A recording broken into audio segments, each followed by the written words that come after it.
From playboy prince to galactic superhero, Thor has been on quite the journey in the MCU, but where might he go next?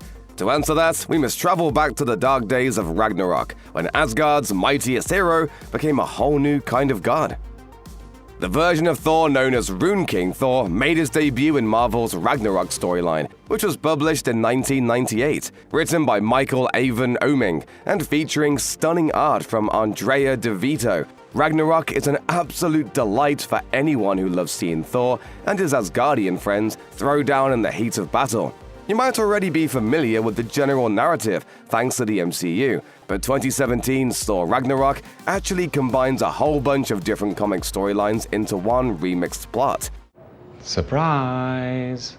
The biggest difference between the movie and the Ragnarok comic is the villain at the heart of it all. In the comic, Loki is the one who seizes control of Asgard and initiates the end of days. While the god of mischief doesn't plan on totally destroying Asgard, he does want to remake it in his image. After being utterly defeated by his brother, Thor embarks on a quest to find a way to save his world. In the end, Thor willingly causes Ragnarok and the destruction of Asgard, as his transformation into the Rune King opens his eyes to a terrible secret about the nature of reality. Ragnarok is a cycle that's been repeating since the dawn of time, and only Thor has the power to end it for good. So here's how it all goes down. In the Ragnarok storyline, Loki manages to take control of Asgard by teaming up with the fire demon Surtur. Thor knows that he's severely outmatched by Loki's power, so he sets out to seek the wisdom of Odin, and he hopes to discover the godlike power that helped the All-Father rule Asgard for so long. Thor's journey takes him to the frozen land of Hrothskarf. There he meets the living embodiment of the Odin power, which takes the form of a young boy. The Odin power leads Thor to Yggdrasil, the World Tree, and from there they travel to Mimir as well, where Odin once achieved godhood. Along the way, the Odin power explains to Thor that gods aren't created by blood, which, to be fair, probably wouldn't surprise anyone who saw this. That's what.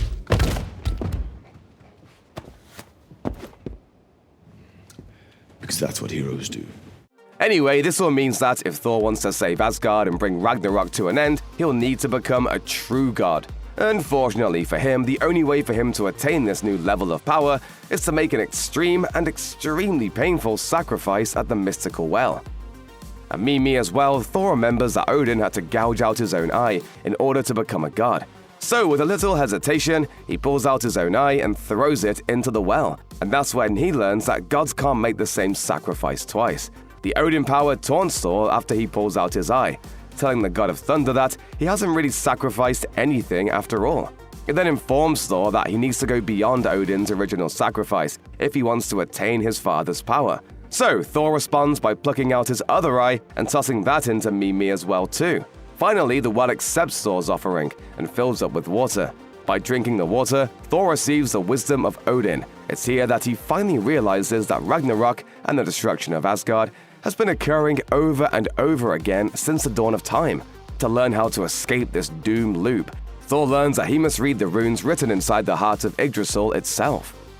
Using his newfound wisdom, Thor is able to locate the ancient runes within Yggdrasil. He then absorbs the knowledge of the runes by hanging himself from the tree, just like Odin once did. In doing this, he becomes the Rune King, and his empty eye sockets are filled with the blue light of the magic runes. Some of this will seem familiar to MCU fans, of course, since Thor Ragnarok touched on some of these plot beats towards the end of that movie. I'm not as strong as you. No. You're stronger. As the Rune King, Thor ascends to a level of existence that's above and beyond all the gods of Asgard.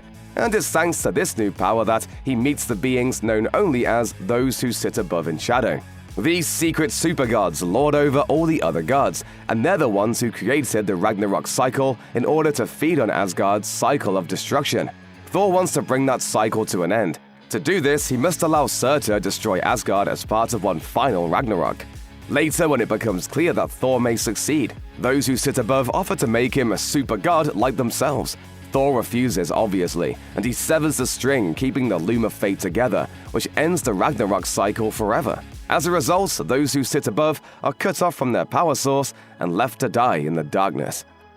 Odin had the true knowledge of Ragnarok long before Thor became a hero. So why didn't the All-Father become the Rune King and put an end to those who sit above in shadow?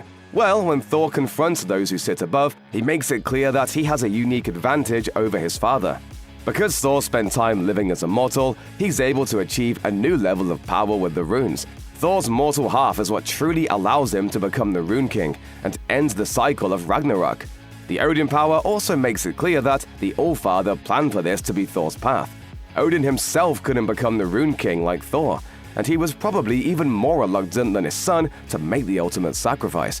So, Odin actually planned for Thor to spend time as a mortal so that he would come to understand the true value of endings. Without his mortality, Thor wouldn't have been willing to allow the final Ragnarok to destroy his home, and never would have achieved the full power of the Rune King.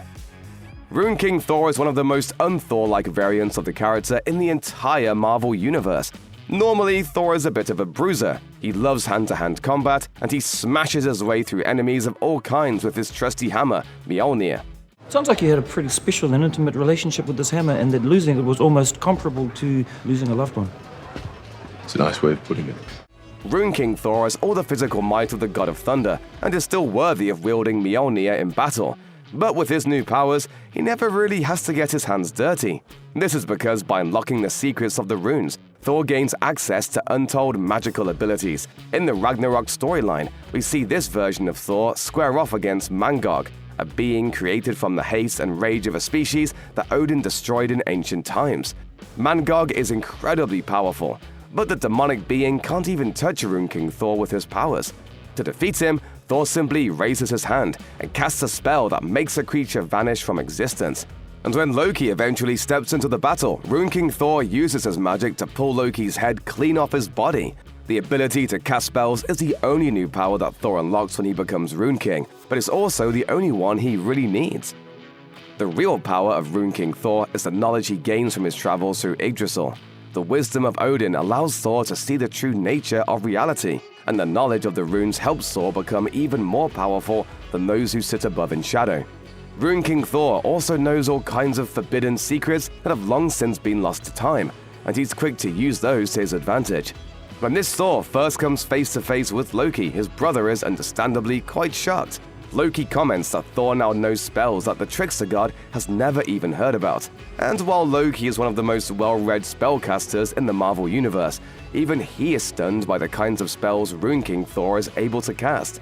With his secret knowledge, Rune King Thor is able to single-handedly defeat Loki and his entire army. Of course, the most important secret knowledge that Rune King Thor learns is the truth about the Loom of Fate. The runes tell Thor that the loom is actually cyclical, and its magic is what keeps the cycle of Ragnarok running. With that secret, Thor is able to easily break the cycle, proving that knowledge is far more important than any godly power. Rune King Thor is without a doubt the strongest version of the many Thors that have existed in the history of Marvel. Unfortunately, he doesn't stick around for very long. The Ragnarok comic story wraps up in a way that's fairly similar to the ending of Thor Ragnarok. Asgard is completely destroyed, and its citizens are scattered to the stars. Thor has completed his ultimate purpose, and the remaining Asgardians don't need him as a leader, so he floats into deep space, entering into a kind of hibernation. Thor's cosmic slumber acts as the breakpoint between Thor Volume 2 and Thor Volume 3. The first arc of the third volume of Thor comics sees the God of Thunder reawakened in his original form and offered the chance to rebuild Asgard.